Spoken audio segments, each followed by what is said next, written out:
Rising fans? Yes!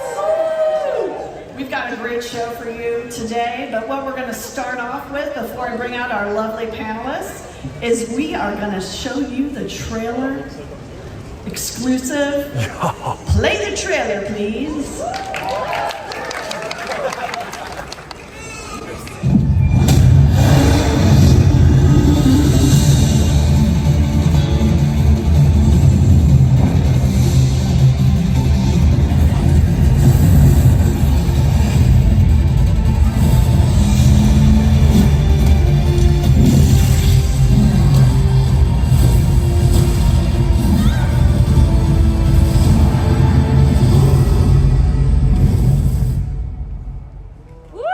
Yeah! All right, making his Comic-Con debut for the first time on this stage and the Dragons Rising stage is Devin Mack. Come on out. Yeah! Also making her Comic-Con debut is wonderful voice actor Sabrina Petrie. We have another Comic-Con debut. It is Ryan Burns from LEGO Entertainment, executive producer. And now you love them. They've been here many times and they are our beloved, the best head writers in the world. Let's give it up for Doc Wyatt and Kevin Burr. Yeah!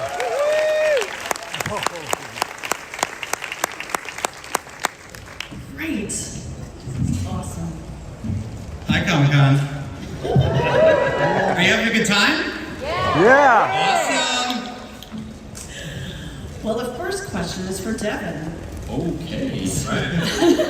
Devin, you are not new to voiceover work. I am not. So besides Aaron, can you tell us what other characters you voice? Okay, I've done quite a few things. Also on the Lego side of things, I've been Lego Thanos in Lego Marvel Avengers. I have also been a certain hedgehog who goes at a relatively quick pace in Sonic Prime.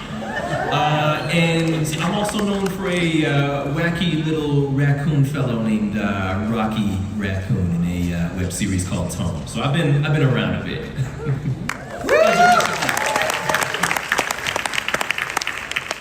You know Sabrina as Sora, but maybe some of you don't know that she's also an editor. So Sabrina, tell us about your duo career as an editor and a voice actor, and how they complement each other and what you learn from each role that you play. Yeah, I kind of started as an editor. I went to film school because I wanted to be, a filmmaker. And voice acting was just one of those things I kind of fell into as a result of it. I would do a ton of voices just as temp for all of the cuts that I would do, and then somebody, actually my husband, was like, you should actually try doing that for reals. So, it was terrifying, but I gave it a shot, and, here I am now. So it's an interesting crossover. It actually comes in handy quite a bit. Awesome.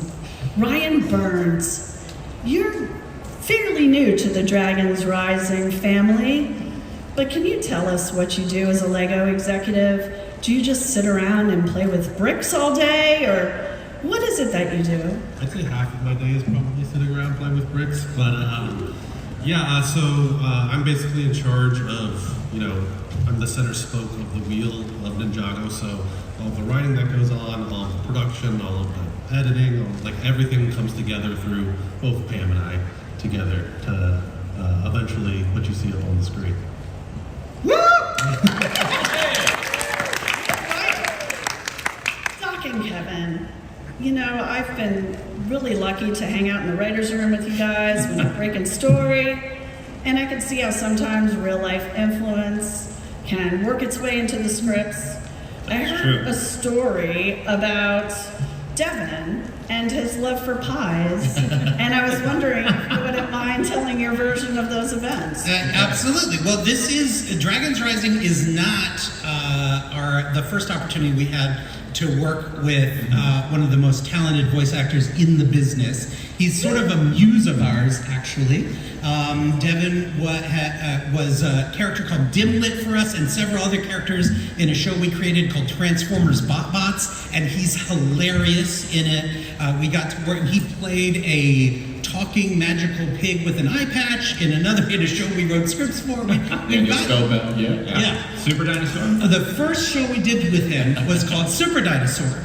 It was based on a comic book by The Walking Dead's Robert Kirkman, and Devin was the lead, was this character named Super Dinosaur. And the first day of voice records in Vancouver, he showed up with a pie that said SD on it. And he made a Super Dinosaur pie for the first, and it was delicious, and it really set the tone for the day. And so as we were thinking about Aaron, we were thinking, what traits can Aaron have? And we were, of course, thinking of our favorite voice actor, and hope the casting process hadn't begun at that point, but we were really hoping and crossing our fingers we could get him, and so we wrote in pies. And so Aaron loves pies because Aaron's it's soul. Let me add to this, because we came here today. It was recently my birthday, and we joked. We're like, did you bring a pie for my birthday? This guy brought a pie from Toronto. Here, he loves pies with so Sora's much. face on it. Sora's face on it. To San Diego, it's international pie. It has come from another country. And it's not the first time I've done so. No. It is amazing. So, we met him for lunch, and he showed up at the restaurant with a pie he baked at a friend's house in Burbank. Yeah. And that had Aaron's face. It had Aaron's face. Aaron pie. This is real. Aaron is real. And if I could, really quick, I'll try to tell the story of how I actually ended up booking the role when I wasn't trying to. Right. Because, funnily enough, I had a whole lot of work that I was already doing at the time, and I was directing, so I was like, you know what? I had a good run with Ninjago. I had previously played the Skull Sorcerer in the Master of the Mountain and Crystallized season, so I'm like, okay, you know what? I'm eating good. You know, let's somebody else book this role. I'm gonna not try for it. And then my agent's like, no, they really want you to try for this, kid. You gotta try for this. And I'm like, okay, Mr. Jameson. That's not his name, but I'm like, okay, I'll do an audition that's, you know, kind of good, but not too good. I'm gonna make him sound way younger, like 5 years younger than I think he's supposed to be. So it's good, but it's too young. And I get a phone call saying, hey, you know, you booked the audition, they just like you to sound 5 years older. Okay, sure, whatever. and then I get a message from Doc saying, have you read the script? Did you read the script yet? Did you read the full script? I'm like, okay. Start reading the script and it says, oh boy, I can't wait to enter the pie baking competition. Everybody loves my home-baked pies. I'm like, you monster. You beautiful monster. Thank you so much. So, long story short, pie baking is the only reason I'm still in the industry today. You never know how it's going to turn out. Learned it in grade 9 home economics class, and it stayed with me the whole time. I definitely connect with Aaron's kind of ability to try to find the positivity and the bright side of any situation, but at the same time he still struggles with his own insecurities at times, feeling like he wants to be this, he wants to be like all these people he's around, but not quite getting there, but also not giving up either. And I gotta say, working on this show has been a lot of surreal moments for me, because while I didn't grow up with Ninjago, I'm still finding myself surrounded by a lot of performers that I grew up hearing as a kid, like Brian Drummond, who plays Ryu, he's amazing. Paul Dobson, who plays Master Wu, and Kathleen Barr, who's played a lot of characters on the show. I grew up hearing all of them on Reboot, which was one of my favorite shows as a kid. So when I see them walk into recording sessions, sometimes I'm just like, I can't, what am I doing here? But again, to still get to be accepted alongside of them, just to be just another silly person doing the voice talkies, it's an honor and something I'm very grateful for.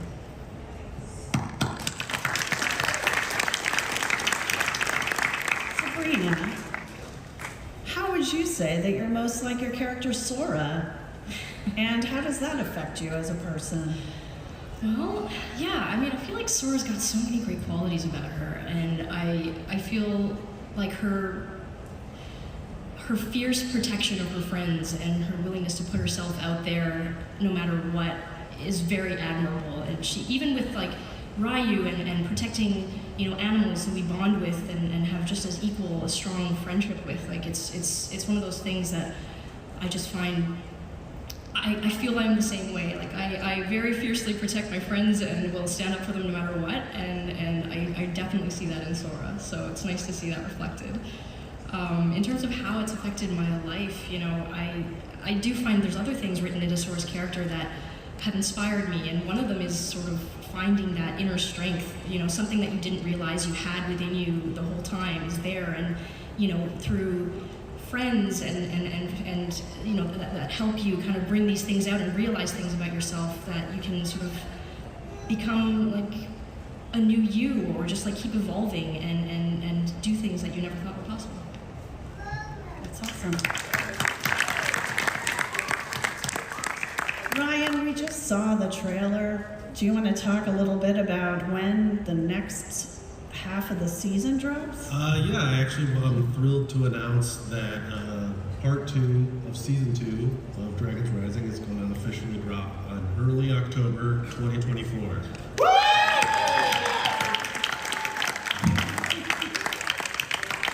I've got another question for you, Ryan. You know, we've got this 15th anniversary coming up. Is there anything that you can tell the fans that they can look to expect in the future? So 2026 is like a big milestone for Ninjago. It's our 15th year anniversary, and you know, we really want to spend the entire year celebrating the history, the awesome history of Ninjago, from, you know, the blacksmith shop all the way to now Dragons Rising.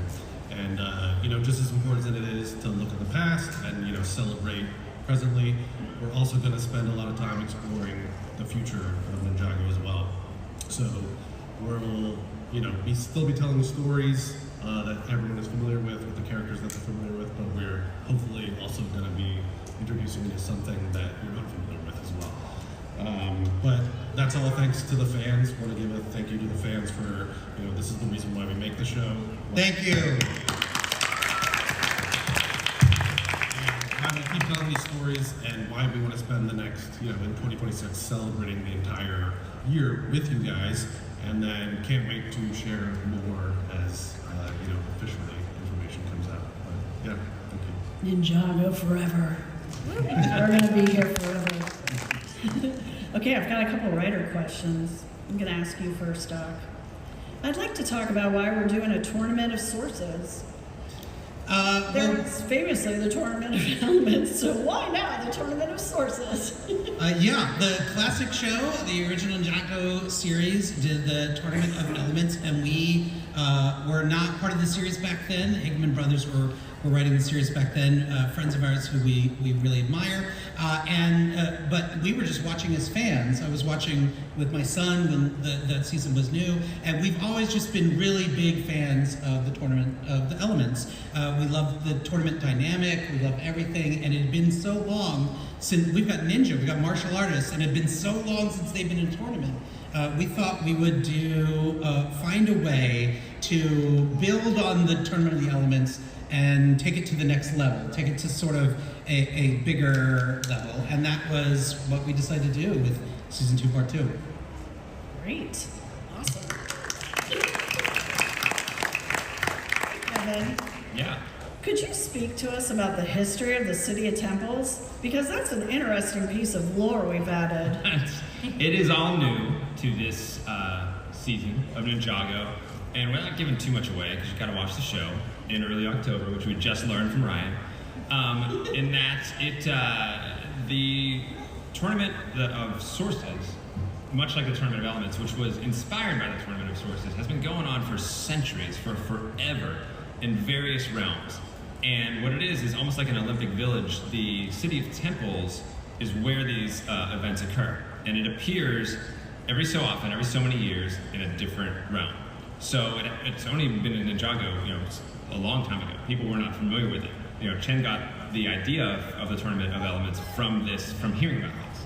So what had happened is this has been going on. The City of Temples is filled with people who worship and study the source dragons, and these events were put together in honor of the source dragons and the various sources of energy and elements in which they all use, and everyone within that realm would come together to compete. What's happening now, though, there's been the merge, right? All the realms are together. So for the first time ever, we've got a city of temples now in the merge lands. So people, elemental masters from every single realm are going to come together to the city of temples to have this tournament. Sounds exciting. That is the city of temples. I'm sure all excited. Devin, Yo. what do you hope audiences take away from watching our show Dragons Rising? That's a very good question. If anything, I want to see people inspired to be their best selves. I really like Sora's journey a whole lot because we learn about how her ideologies are so different from her parents and everything that they try to impose upon her. But you don't have to follow along with what people try to impose on you. You should always try to take a stand for what you believe is right. And I feel like that's an important value that everybody should try to keep with themselves.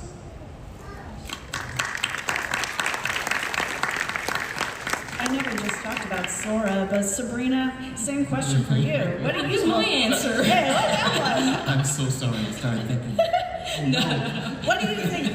What do you hope fans take away from watching your character and watching our show? What do you hope that you get across to the fans? I feel like what I hope they get across is what I have felt so strongly in the series is that family isn't necessarily what you're born into. I think that's a huge lesson for me and for everybody to realize that you can build your family with the people that you meet along the way, even like other animals and other creatures that you meet. Like it's just everything is a bond, and it's those are the people who love you for who you are, and no matter what. So I hope that's something you guys can take away from it. Ryan, I'm going to ask you a modified version of that question. What do you hope that you can give to audiences working at LEGO and also working on our show? Like, what kind of, what do you want to share with the world? Well, I just want to support Kevin and Doc and sort of tell the best stories that we possibly can. Make sure that our audiences are, really engaging with the stories that we're telling. That's basically like the core of what we do, right? We tell engaging stories and relatable stories that, and also, have cool mechs and dragons at the end of the day. But yeah, that's it. Cool. Doc and Kevin, it's the same question. I'm not sure if you have anything else that you can share. Is there anything that you're trying to get across when you write this wonderful show that you want the audience to take away?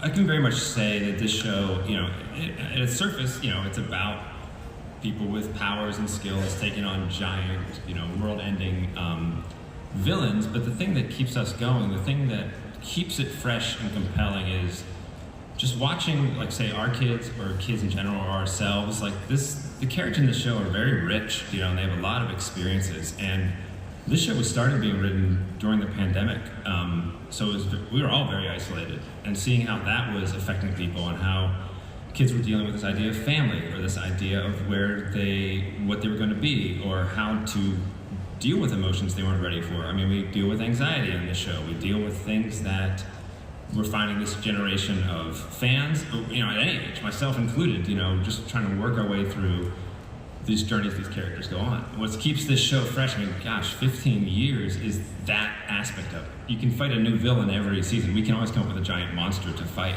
but it's the journey that the characters go through that keeps it rich for everybody, keeps it fresh. That's great. We've got a ton of faithful fans. A lot of them are in this audience today. So great. So, Doc, I have a question for you. Yes. Are there any fan theories that you've heard that people came up with that kind of surprised you? Yes, my very favorite was before season 1 of Dragons Rising had come out. there had been, we always deal with package, like the product packages come out in foreign countries and people get really pixelated pictures of the boxes of the toys and then try to infer story spoilers from that. And so before season 1 had come out, there was a set that had Rapton. Do you guys know Rapton, the guy with the visor and stuff? He's one of my favorite characters, and he's such a bizarre and absurd character, and I love him so much.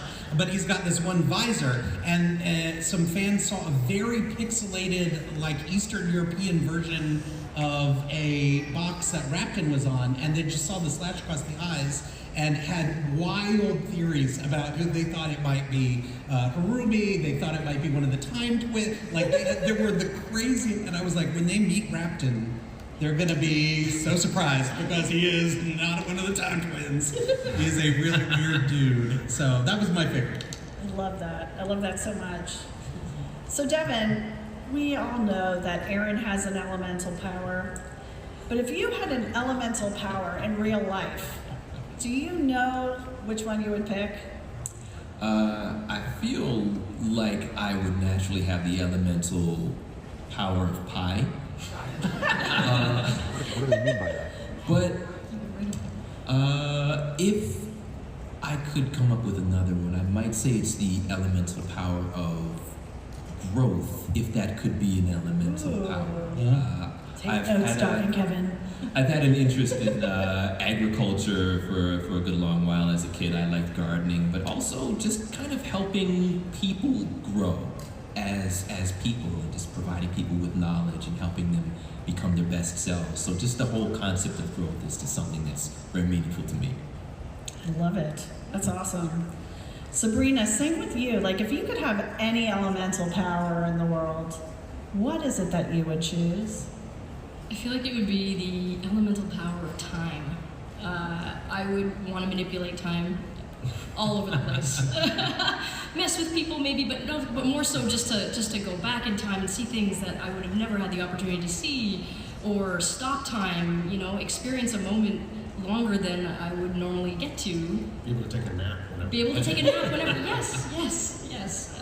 Yeah, time I feel like has a lot of possibilities. That's amazing.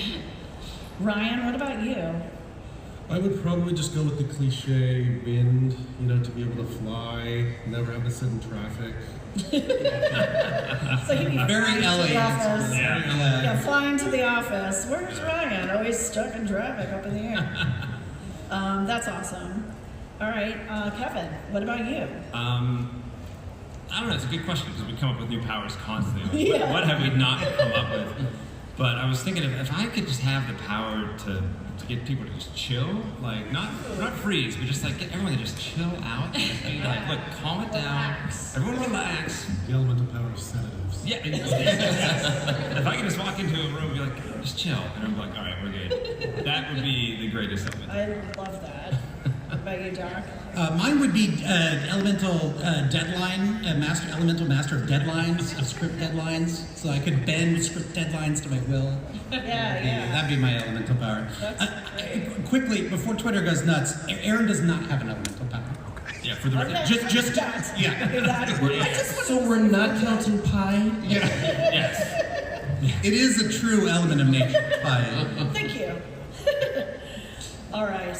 Well, we've got an exclusive clip, never before seen, that we're about to show you. And I don't know, do you want to set it up, Dr. Kevin? Or what do you Yeah.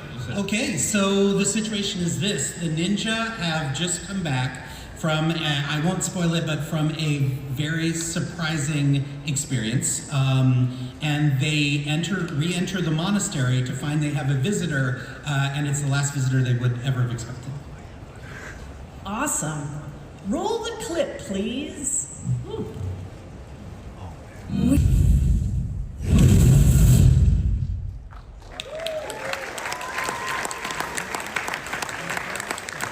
That, aren't we so pumped? I'm so glad we could share that with you guys today. Doc, Okay, so that clip is from the first episode of Dragons Rising Season 2 Part 2, which Ryan just let us know is debuting in early October. But the other announcement we were able to make on this panel sort of dovetails with Ryan's announcement about celebrating the 15th, which is basically this. Dragons Rising has been greenlit for third season. So season 3 is coming in 2025. So, Doc and Kevin and Ryan, is there anything that we can say that's not too spoilery about what audiences can expect from season 3? Jeez. Is there anything that's not spoilery? There will probably be a pie. That's one. We are going to see inside a realm that we have not previously Ooh, been inside. look at that. Oh, in fact, more than one. Yeah. Dun, dun, Oh dun. man, so much is going on in season. We don't even know where to start. That's the problem. So much is going on in season 3. So many stories have been going on for so long. They're all starting to kind of dovetail together. Season 3 has got a lot happening. So you have a lot in store for you in 2025. I can tell you that. Wonderful. Now, maybe I just wanted to let you guys know that after this panel, we're going to be signing posters. This whole team's going to be signing posters at the LEGO booth. And joining us at the LEGO booth is a very special guest star from Legoland, and it'll be Sora with Sora. So make sure you come down and check that out. It's a big walk-around costume of Sora Yeah. that they have in Lego. Next to the real Sora. We haven't It's gonna be manifested mine. it from Yes. That'll be so cool. And now, I just think like you're all here because we want to talk to our panelists. So should we open it up for questions? Is everybody ready to like ask this great group of folks some questions? Let's do it.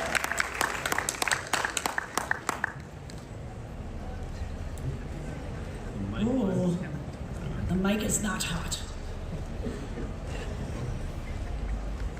1 second. Someone's running up there. We see. Someone's gonna help you Someone's very momentarily. make this happen. Tech support is on the way. Maybe. Yeah, right? That's awesome.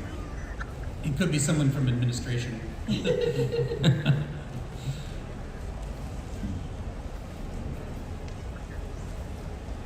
Oh, it's still Well, how maybe you can. Maybe I can hear you. yeah. Do you,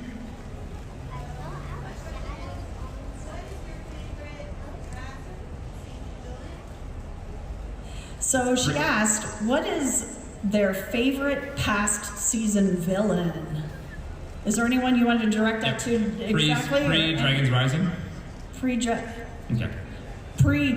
Rising. I mean, I think everyone's going to say Garmadon, so I'm going to say it first. It's Garmadon. Sorry, I just stole everybody's answer.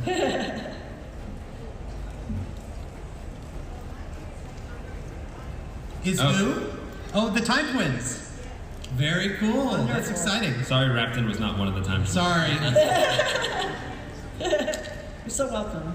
I'm a Fuji Dove guy. Future Dove is, I said yeah, Future Future Dove We love is one of the things we Future got to do. Future Dove is, yeah. Okay. When are Cole and Gio about to kiss?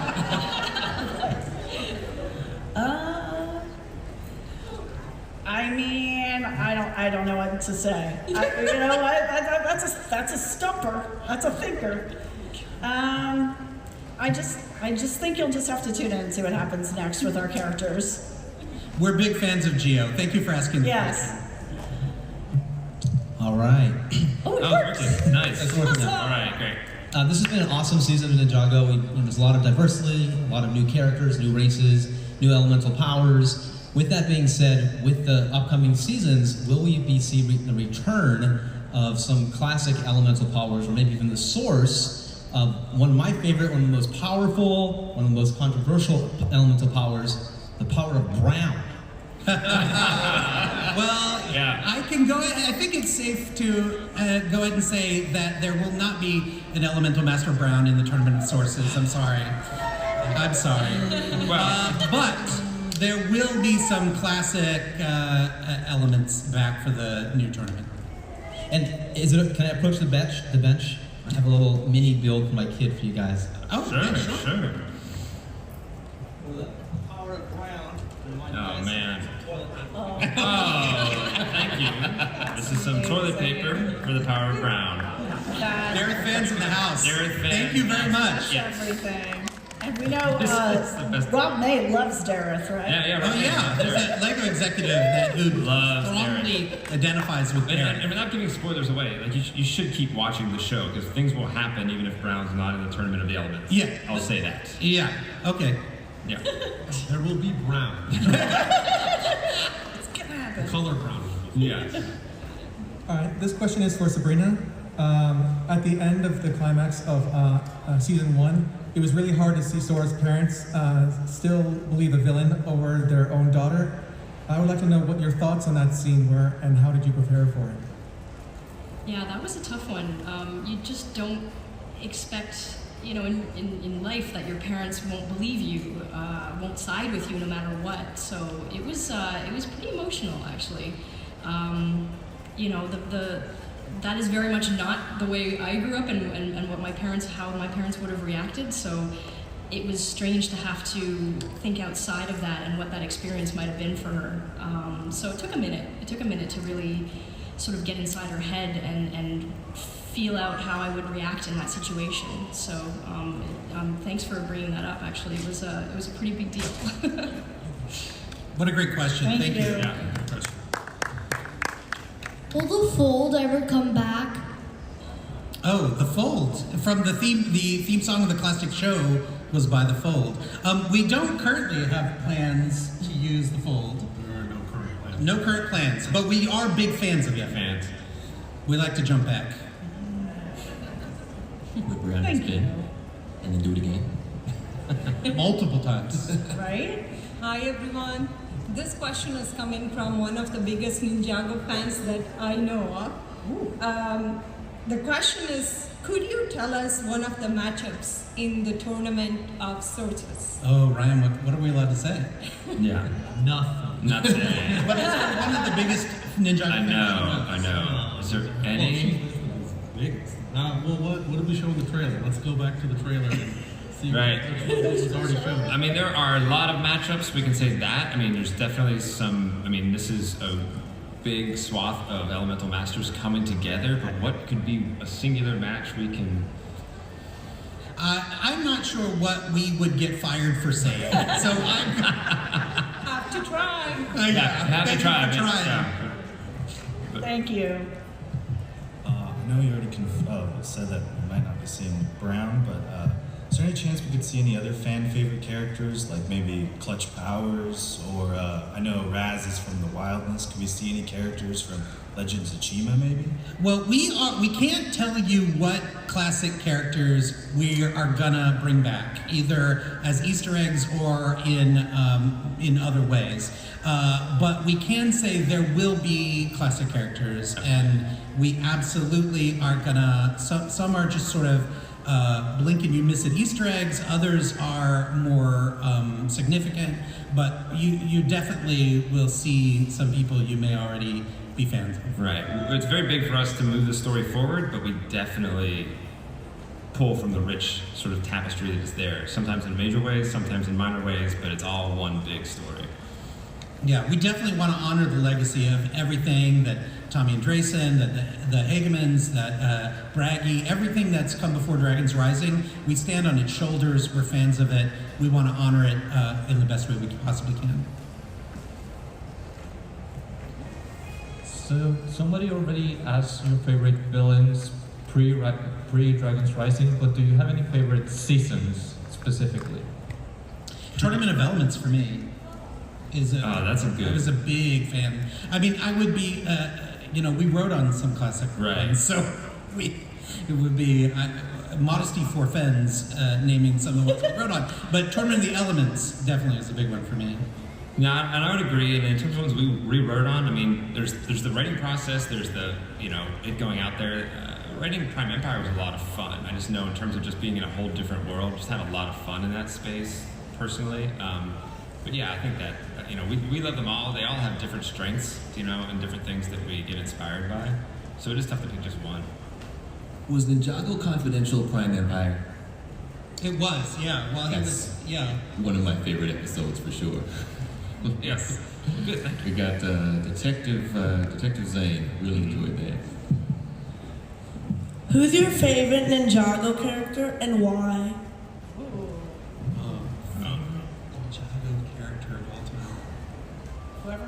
I'm just gonna there's one character that I love every time that he shows up, and it's Baby Ryu, because he's very much inspired by my dog, and every episode of Ninjago I've written, my dog has been sleeping under the ottoman. I can hear him snoring this whole time, so that if I personally have to pick one, it is Baby Ryu. He's just, and seeing Ryu all over the world, seeing this little dragon figure and stuffed animal and everything that is, in my head, my dog, is really an amazing thing to experience. Anyone else's favorite? I mean, I used to say Labo was my favorite character. Then I found out that my writing partner said that when he writes Labo, he just thinks of me, writes it, and so I felt really guilty about the fact that it's true. My favorite character was the one was a robotic you. But shout out to Aaron and Sora. Oh, absolutely.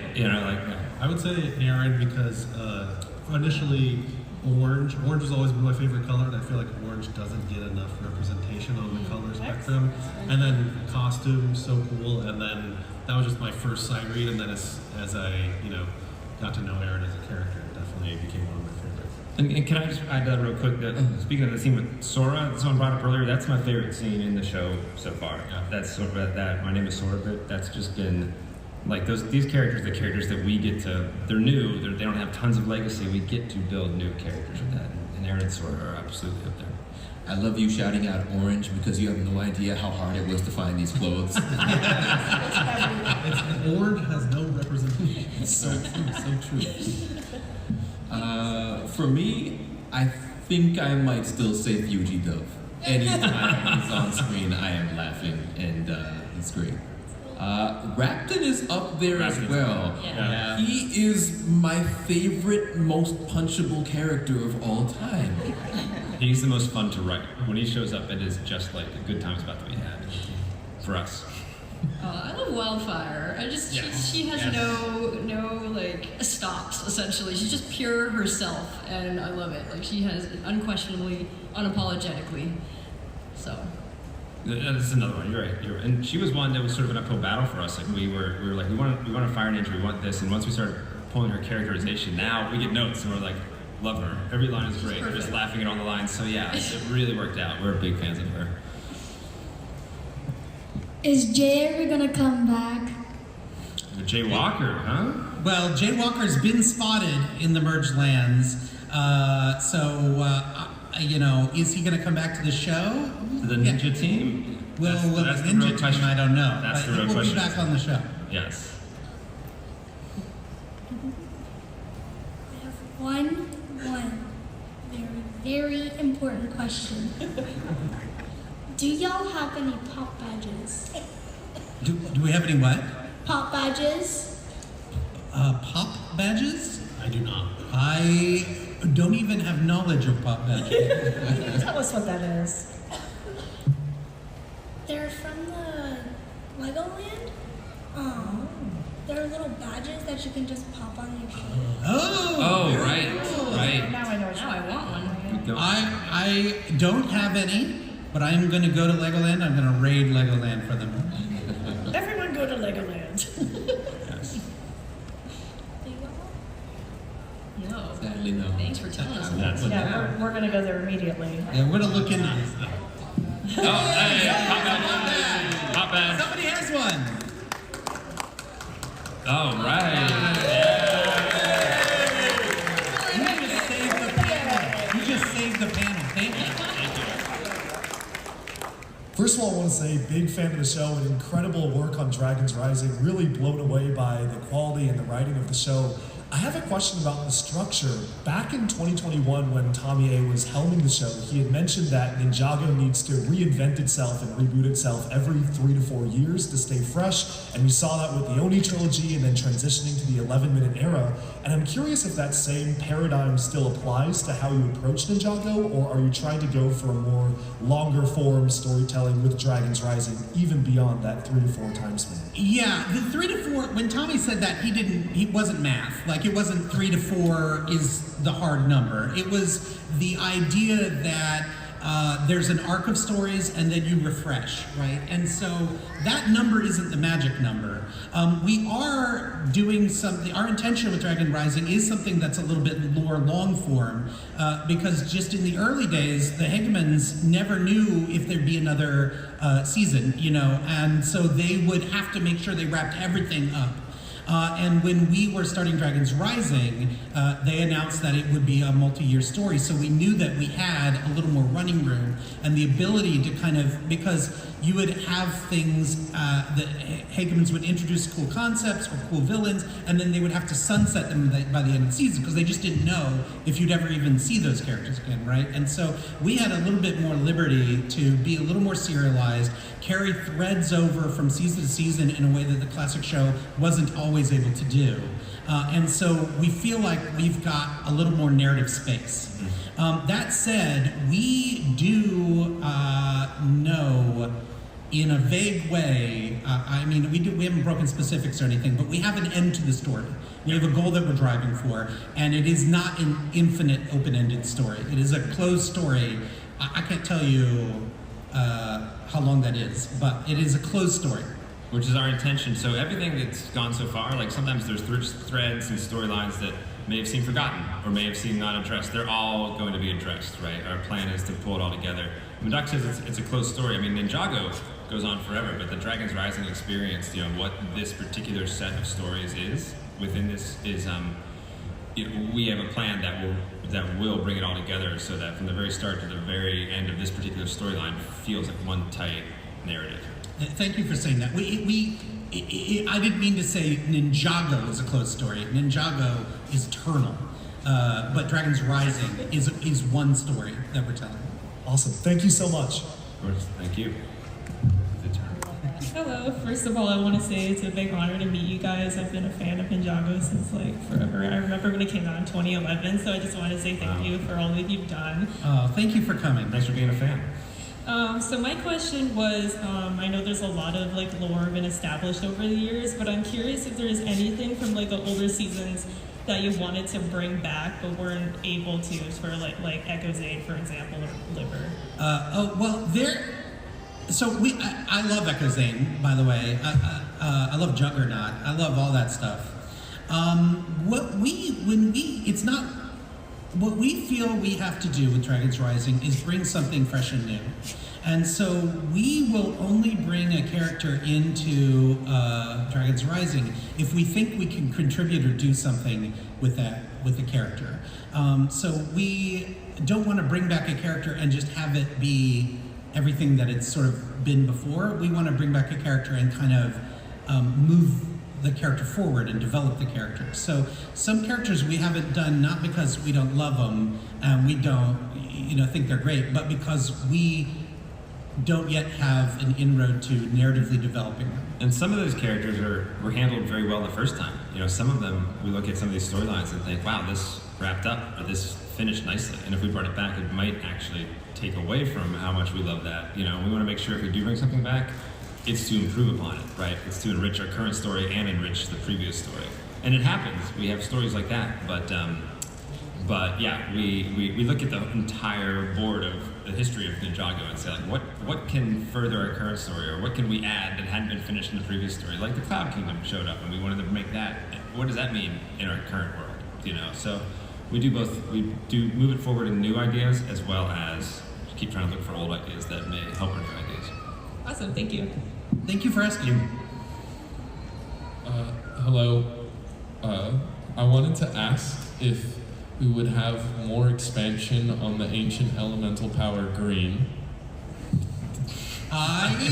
you're getting into spoiler territory. But you're asking the right question. But you're asking, yeah. That's all we'll say about that. There is a big mystery there, and there is plenty of room to mine it. Okay. I just remember that scene from the movie, and I've always wanted more. Of course. Hey, speaking of green. Hey. Yeah. So you said that the elemental power of Brown wouldn't show up, but will Dareth show up? I don't know. I am holding a Lego roll of toilet paper right now. I don't want to spoil things, but I'll say this. I can't say that Dareth will not show up. How does that work? Is that good? He will not show up. I will say that So I haven't confirmed it. I've just not denied it.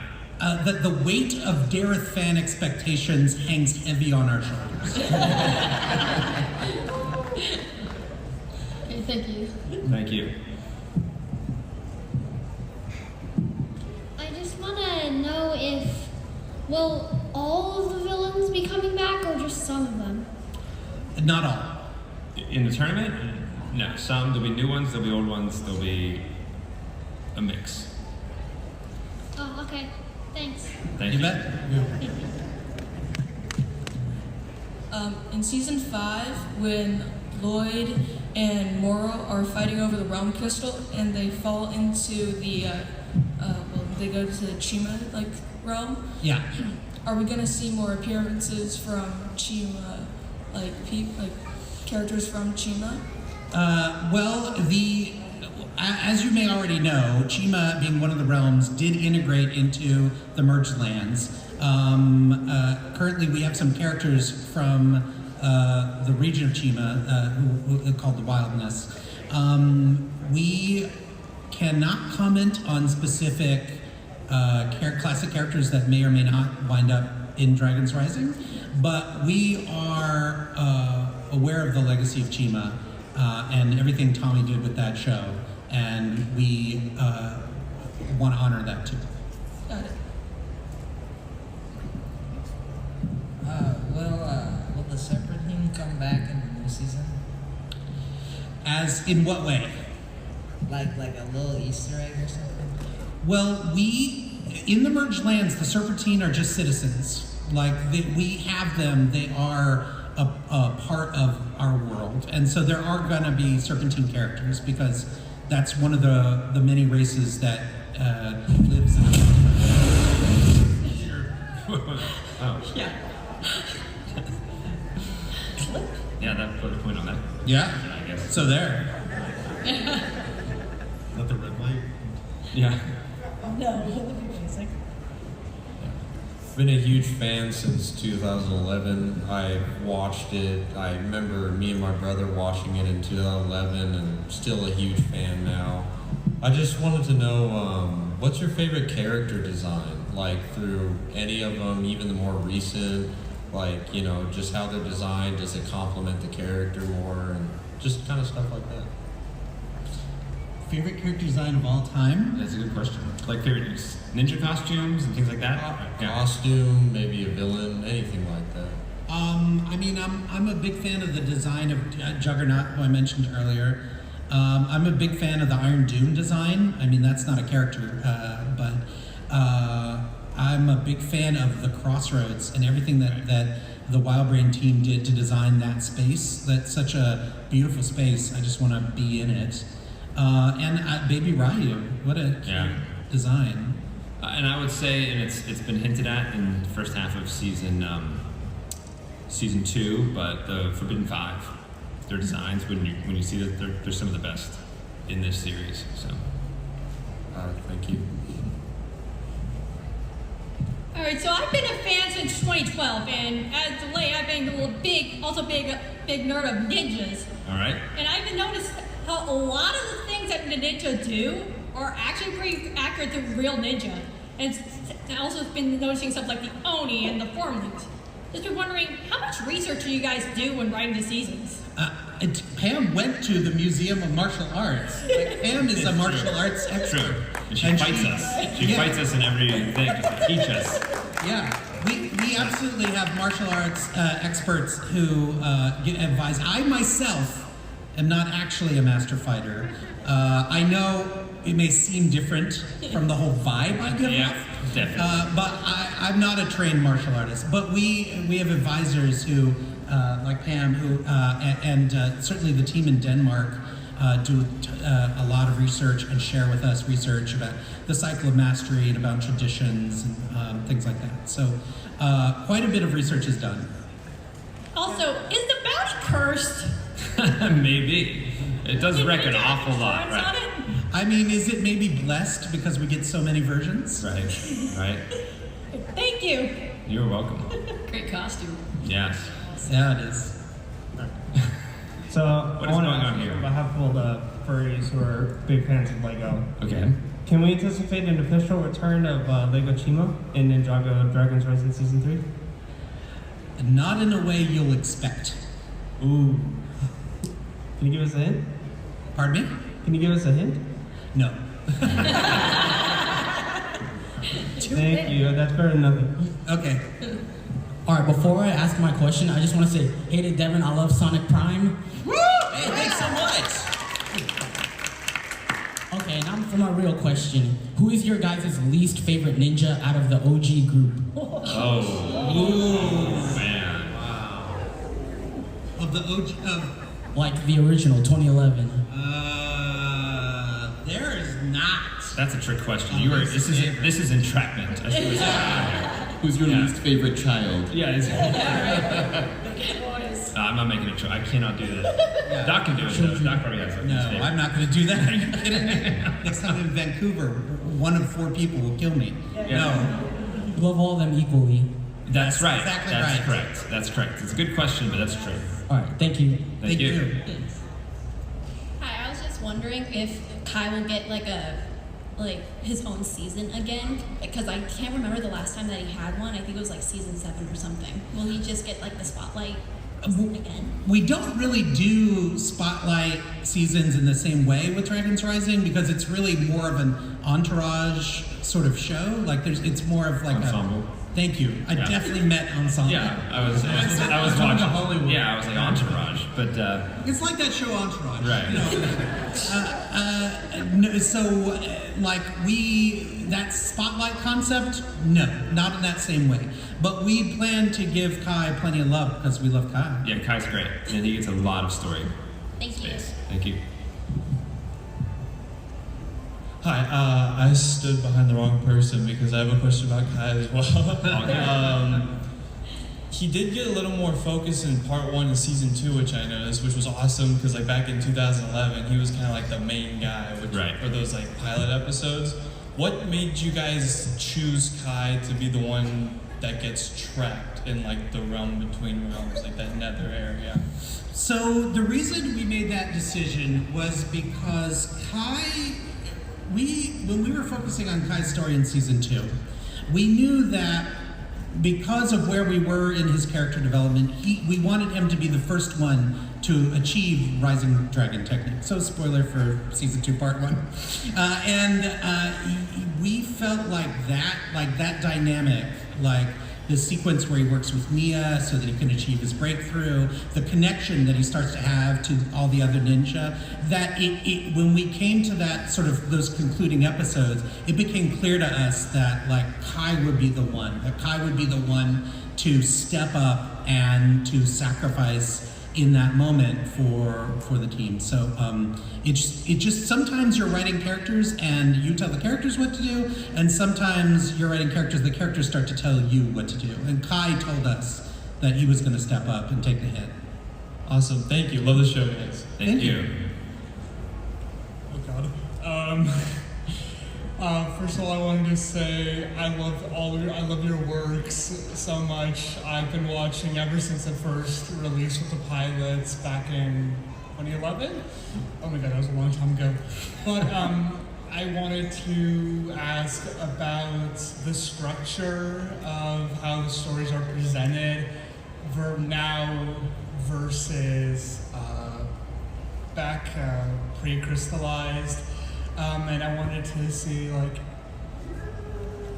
because I feel like it was somewhat controversial decision to change up the major status quo with having like the first part of this show focusing very much on like Lloyd, Aaron, and Sora, and focusing less on the original four.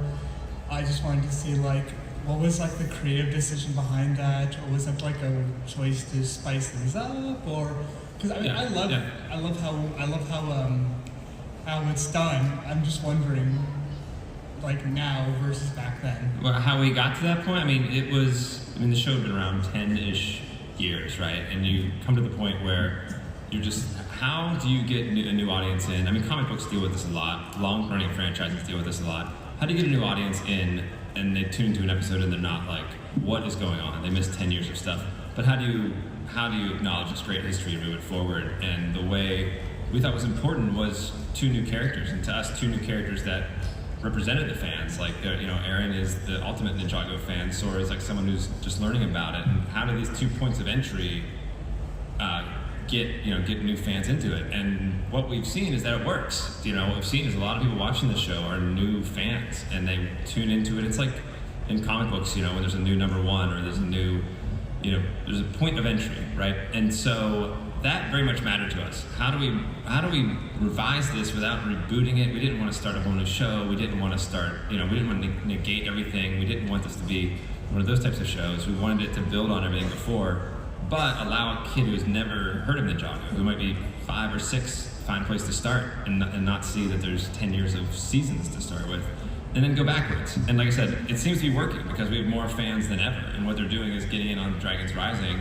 and then going back and watching the originals, which is just enriching the whole thing. But we needed that jumping on point. It had been losing that jumping on point for a few years.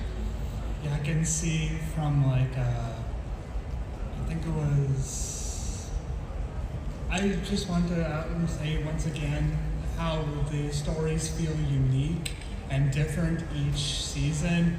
I'm talking about like the Wild Brain Wild Brain transition to like Master of the Mountain, Seabound, like 2 of my favorite seasons of all time.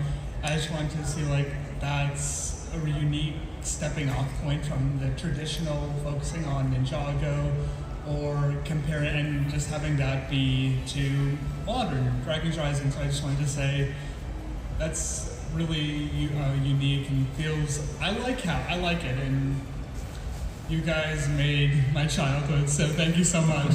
Thank you. Thank you. Well, I think this is it. Thank you. Oh, wait, we have just me. Yeah, this is 1 minute. Can we ask one more question? Please, yes. Awesome. My question is, once Aaron learns like how to do like spinjitzu that is like where he like falls over and stuff, will he have like the spinjitzu he's had, or will he have like the full vortex? Oh, he's got a long journey to get there, and I'll just say this, his process to get there is not the way you think it may be. It's going to be pretty complicated and somewhat risky. But yes, there's a lot of story with Aaron's spinjitzu, his wonky spinjitzu becoming real spinjitzu, so to speak. I'll say I have many secrets.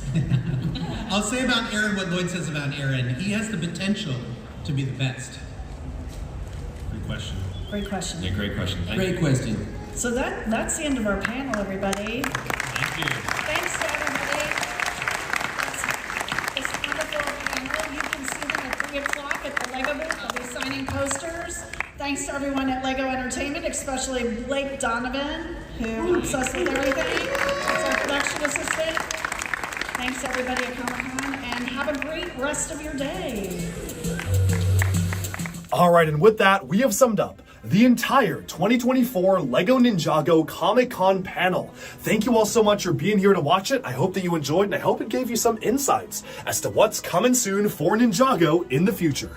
That's all for this video. Definitely stay tuned for even more LEGO news, reviews, discussion, and analyses coming your way very soon, and bye for now.